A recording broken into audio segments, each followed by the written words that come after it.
Tiger guy here, with a tail that's gonna leave you breathless. A dog, alone, refusing to budge from a doorstep for weeks on end. Rain or shine, day or night. People walked by, wondering, but no one knew the truth. When they finally discovered why, it was already too late. It all started on a crisp autumn morning in the quiet town of Milbrook.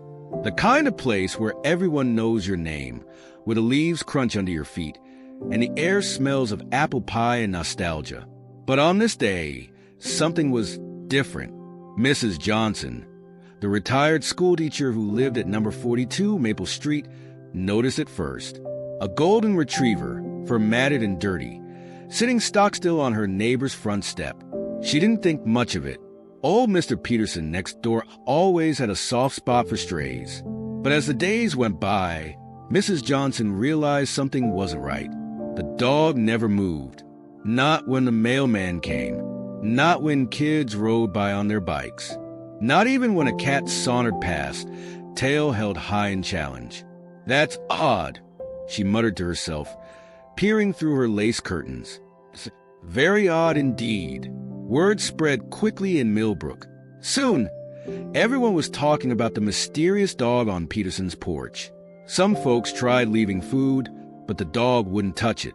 It just sat there, eyes fixed on the front door, as if waiting for something or someone. Little Timmy from down the street swore he saw the dog get up once. Late at night. It was pacing, he whispered to his friends at recess, like it was guarding something. But then it sat right back down again. As days turned to weeks, concern grew. Mr. Peterson hadn't been seen in a while. Come to think of it, was he okay? Was the dog his? Why wouldn't it leave? The local animal control was called. Officer Sarah arrived, leash in hand, ready to take the poor thing to a shelter. But as she approached, something happened that sent chills down her spine. The dog, silent for so long, let out a low, rumbling growl. Its eyes, once dull with exhaustion, now blazed with fierce determination. Sarah had never seen anything like it. This wasn't aggression. This was protection. Okay, she said softly, backing away. I won't hurt you. But what are you guarding, boy? That's when Mrs. Johnson noticed something else. Something that made her blood run cold. Mr. Peterson's newspapers. They'd been piling up for weeks. And come to think of it, his car hadn't moved either. The police were called. As they approached the house, the dog's growl grew louder. But this time, there was something else in its voice. A whine, a plea. Slowly, carefully, they opened the front door.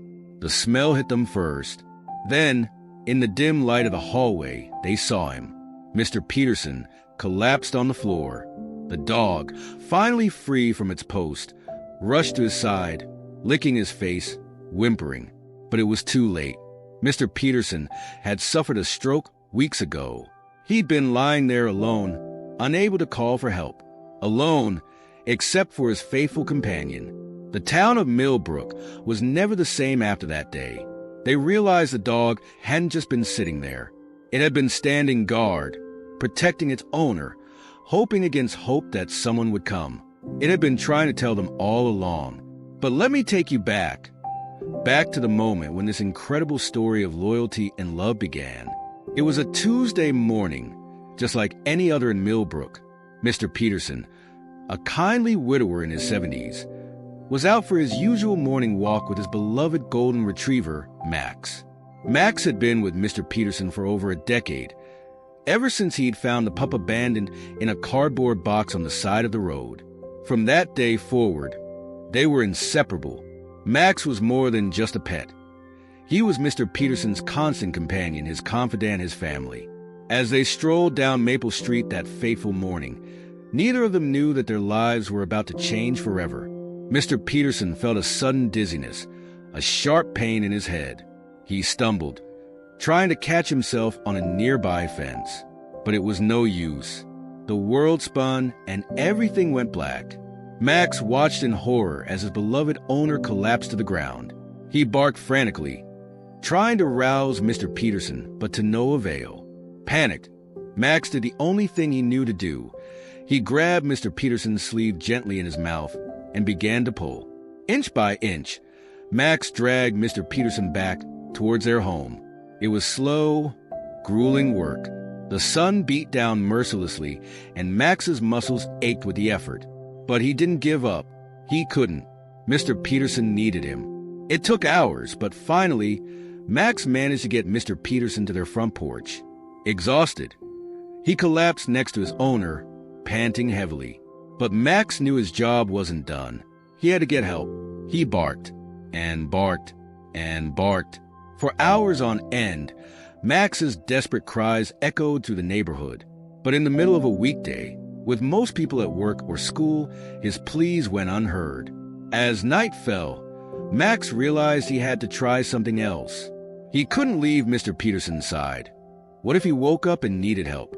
So Max made a decision. He would stand guard. He would wait and watch, and make sure that when someone finally came, they would know something was wrong. Days passed. The hot sun beat down, replaced by chilly nights. Rain came, soaking Max to the bone. But still he didn't move. He didn't eat. He barely slept. His entire world had narrowed to this one spot, this vigil he refused to abandon. People began to notice. Mrs. Johnson, peering through her curtains. The mailman, puzzled by the dog's constant presence. Kids on their way to school, whispering and pointing. But no one realized the truth.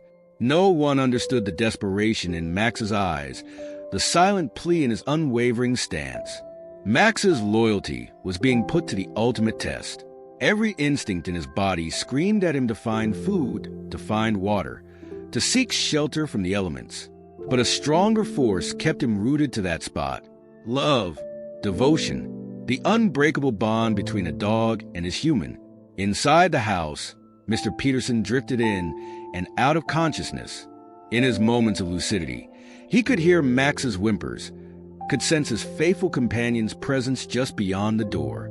It gave him comfort, knowing he wasn't alone. But he was too weak to call out, too disoriented to understand why he couldn't move.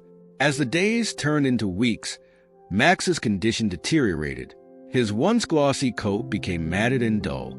His ribs began to show through his skin. His eyes, once bright and full of life, grew glassy and unfocused. But still he stayed. Neighbors began to worry. They left out food and water, but Max wouldn't touch it. He wouldn't let anyone near the house. His protective instincts, honed by years of companionship with Mr. Peterson, wouldn't allow it. It was little Timmy who first sensed that something was truly wrong. He'd always had a special connection with animals, and the look in Max's eyes haunted him. "Mom," he said one night at dinner, "I think Mr. Peterson's dog is trying to tell us something. I think maybe Mr. Peterson is hurt." Timmy's mom brushed off his concerns at first, but as the days wore on and Max's vigil continued, she began to wonder, what if her son was right? What if there was more to this than just a stubborn dog? That's when she called animal control. Officer Sarah arrived, expecting to find an abandoned dog in need of rescue. Instead, she found herself face to face with a creature driven by a force more powerful than she could have imagined. As Sarah approached the house, Max's demeanor changed. The listless, exhausted dog suddenly came alive. He growled low and menacing, his hackles raised. But Sarah, with years of experience handling animals, saw beyond the aggression. She saw fear, desperation, a plea for help. "It's okay, boy," she said softly, holding out her hand. "I'm not here to hurt you. I want to help. Can you show me what's wrong?" For a moment, it seemed like Max might relent. He whined, taking a step toward Sarah. But then he glanced back at the door, and his resolve hardened. He wouldn't abandon his post. Not now. Not when he was so close to getting the help Mr. Peterson needed. Sarah knew she couldn't force the issue. Whatever was going on here, it was clear that this was no ordinary situation. She made a call to the police, explaining her suspicions. "I think we need to do a welfare check," she said. "Something's not right here." As the police cruiser pulled up, The entire neighborhood seemed to hold its breath. Mrs. Johnson, watching from her window, little Timmy, peeking out from behind a tree, even the mailman, who'd pause in his rounds to see what was happening. The officers approached cautiously, talking softly to Max. "It's okay, boy. We're here to help. Can you let us pass?" Max's entire body trembled. He was exhausted, starving, at the very end of his strength. But he had one last duty to perform. Slowly, painfully, he stood and moved aside, his eyes never leaving the officers' faces. It was as if he was saying, "I've done my job. Now it's your turn. Please help him." As the door opened and the terrible truth was revealed, a collective gasp went up from the gathered crowd. Mr. Peterson, lying there all this time, and Max, who'd never given up, who'd stood guard for weeks, hoping against hope that someone would understand. The paramedics rushed in, working frantically to stabilize Mr. Peterson. As they wheeled him out on a stretcher, Max tried to follow, his legs barely able to support him. One of the paramedics knelt down, tears in her eyes. "You did good, boy," she whispered. "You did so good. Now let us take care of both of you." The story of Max's incredible vigil spread like wildfire. News crews descended on Milbrook, all clamoring to tell the tale of the dog who'd stood guard for weeks, who'd never given up on his owner. Mr. Peterson, against all odds, survived. The doctor said it was a miracle, that by all rights, he should have died days ago. But they didn't know about the power of love, the strength that comes from knowing you're not alone.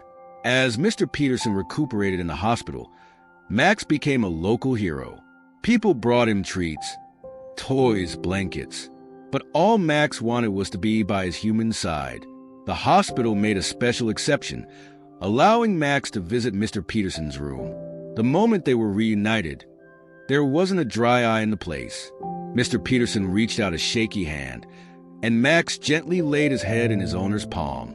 No words were needed. The bond between them, stronger than ever, said it all. If this story has touched your heart, make sure to subscribe for more incredible tales of loyalty and love.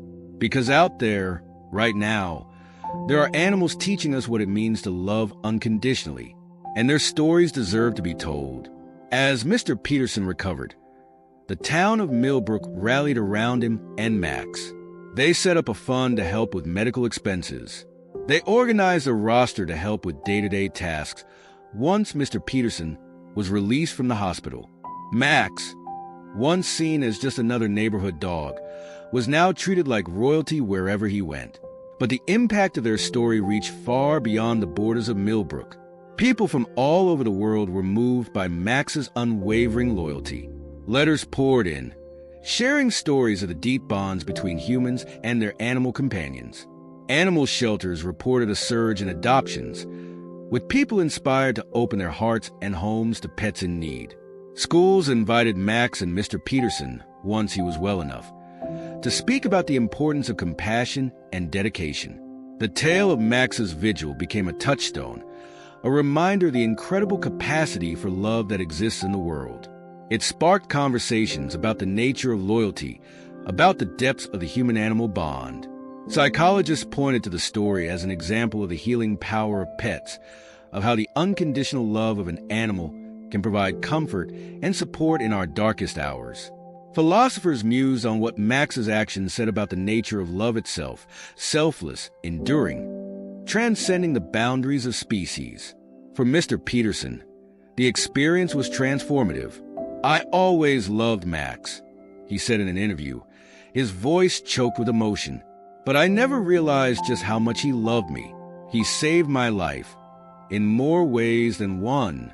The old man's eyes took on a faraway look. "You know, when I was lying there unable to move or call for help, I was scared, more scared than I've ever been. But somehow, I knew Max was there. I could sense him, feel his presence, and it gave me strength. It made me want to hold on, to keep fighting." Mr. Peterson paused, wiping away a tear. "I've lived a long life. I've known love and loss and everything in between. But I've never known anything like the love of this dog. It's pure, unconditional. It asks for nothing and gives everything. Max taught me what it truly means to love someone. As for Max, he seemed almost embarrassed by all the attention. To him, he'd simply done what came naturally. He'd stood by his human, as he always had and always would. The long days and nights on the porch, the hunger and thirst, the fear and loneliness, none of it mattered.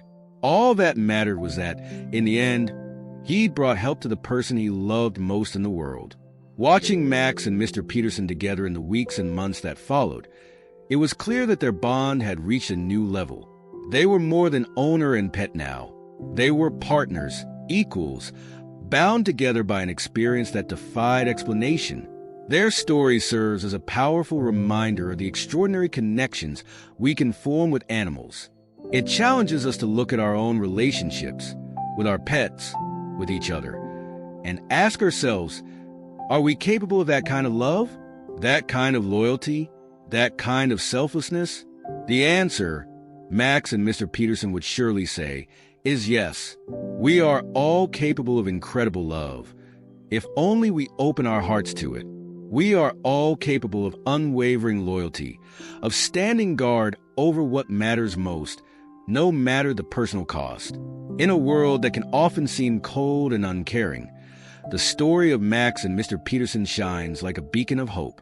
It reminds us that love, in its purest form, knows no boundaries. It doesn't care about species or language or any of the artificial divides we create. It simply is. So the next time you look into your pet's eyes, remember Max, remember the weeks he spent on that porch, standing guard over his fallen friend. Remember the depth of love that drove him to such extraordinary lengths. And perhaps, inspired by his example, we can all strive to be a little more like Max, to love more deeply, to care more completely, to stand guard over the things that truly matter, no matter what. Because in the end, isn't that what life is all about? Loving deeply, caring completely, and standing guard over the things that matter most. Max knew it. Mr. Peterson learned it. And now, it's up to all of us to carry that lesson forward. If this story has moved you, if it's made you look at your own relationships in a new light, take a moment to share it with others. Spread the tale of Max and Mr. Peterson far and wide, because the world needs more stories like this. Stories of love, of loyalty, of the unbreakable bonds that can form between species. And who knows, maybe, just maybe, by sharing the story, you'll inspire someone else to open their heart, to adopt a pet in need, to reach out to a lonely neighbor, to stand guard in their own way over the things that truly matter. In the end, Max and Mr. Peterson's story is more than just a heartwarming tale. It's a call to action, a challenge to all of us to live up to the example set by a faithful golden retriever on a small town porch. Can we do it? Can we love that deeply? Can we care that completely? Max would say we can. Mr. Peterson would say we must. And I, Tiger Guy, your storyteller on this journey of the heart, I say, let's try. Let's open our hearts, our homes, our lives to the kind of love Max showed. Let's stand guard over what matters, no matter the cost. Because in the end, that's what makes us truly human. That capacity for love, for loyalty, for selflessness. It's what binds us together across all boundaries and divisions. So as we close this chapter of Max and Mr. Peterson's story, let's carry its message with us. Let's let it inspire us to be better, to love deeper, to care more completely. Let's let it remind us of the extraordinary bonds we can form, not just with our fellow humans, but with the animals who share our world. Remember, every day, all around us, there are animals like Max, dogs, cats, and countless other creatures, all capable of incredible love and loyalty. They're in shelters, on streets, waiting for someone to see the potential in them, waiting for someone to give them a chance to show just how deep their love can go. And there are people like Mr. Peterson, our neighbors, our community members, sometimes isolated and alone, People who might need nothing more than a friendly face, a helping hand, or the unconditional love of a furry companion. What if we all took a page from Max's book? What if we all stood guard, in our own ways, over the things that matter most? What kind of world could we create? Imagine a world where every pet had a loving home, where every person had someone to stand by them in their darkest hours. A world where love and loyalty were valued above all else. That's the world Max and Mr. Peterson have shown us is possible. It starts with small actions. Maybe it's volunteering at a local animal shelter. Maybe it's checking in on an elderly neighbor. Maybe it's simply taking the time to really connect with your own pet, to appreciate the depth of the bond you share. Whatever form it takes, let Max's unwavering vigil be your inspiration. Let it remind you of the power of love, the strength of loyalty, and the incredible impact one being can have on another's life. As we wrap up this tale, I want you to take a moment, close your eyes, picture Max, standing guard on that porch. Feel the love that kept him there day after day, night after night. Let that love fill your heart, inspire your actions, guide your path forward. And remember, the next time you see an animal acting strangely, pay attention. They might be trying to tell you something that could change a life or save one. This is Tiger Guy, signing off. But before I go, I have one last request. If this story touched your heart, if it made you see the world a little differently, share it. Tell someone about Max and Mr. Peterson. Spread their story far and wide, because the more people who hear it, the more lives we can touch, the more hearts we can open. Together, we can create a world where every Max finds their Mr. Peterson, and every Mr. Peterson has a Max by their side. A world where love knows no bounds, where loyalty knows no limits. A world where we all stand guard over what truly matters. Until next time, keep your eyes open, your hearts bigger, and never, ever underestimate the power of a dog's love. Because out there right now, there's another Max, another Mr. Peterson, another story of incredible devotion waiting to be told. And who knows, maybe the next chapter of that story could be yours. And